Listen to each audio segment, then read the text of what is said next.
20 минутта өте дәмді тағамды менімен бірге әзірлеп көріңіздер. Бұл тағамның аты нан жаркоп немесе нан қуырдақ деп те атайды.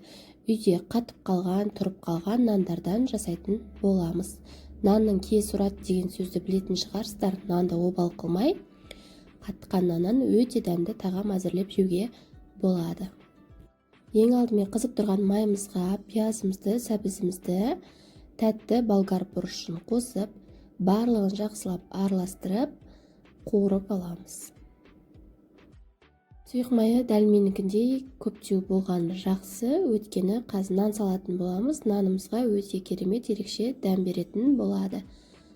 Енді үстінен картобымызды салып, томат пастасын саламыз. 1,5 қасықтай барлығын жақсылап араластырып, 2-3 минут шамасында қуырып аламыз.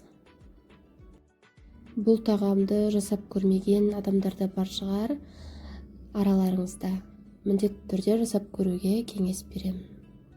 Дәміне қарай тұзымызды, бұрышымызды, кім не қосқысы келеді, әртүрлі дәмдеуіштер қоса берсеңіздер болады.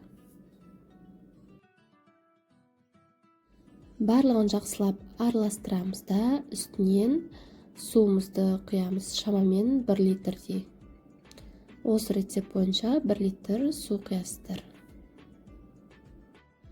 Суымыз қайнағанша қақпағын жауып қалдыратын боламыз. Суымыз қайнағаннан соң үстіне мен 4 жұмыртқа салатын боламын. Тамақтың дәмін кіргізіп, өте дәмді болып шығады. Бірақ бұл міндетті емес, егер жұмыртқаны ұнатпасаңыз, қоспай қойсаңыздар да болады. Жұмыртқамыз піскеннен соң, жаңағы үйдегі қатып қалған барлық нандарыңызды шығарып, осындай формаға келтіріп қосатын боламыз. Барлығын жақсылап араластырып, шамамен 10 минутқа бұқтыруға қалдырамыз. Өте дәмді болып шығады. Міндетті түрде жасап көруге кеңес беремін. Міндетті түрде нан емес, бауырсақтарыңызды қоссаңыздар да болады. Көріп тұрғандарыңыздай, мен нанды да, бауырсақты да қостым. Осы рецепт бойынша жасап көріңіздер, өте дәмді болып шығады. Нанның обалына қалмай жасап көруге кеңес беремін. Менімен бірге соңына дейін болғандарыңызға рахмет.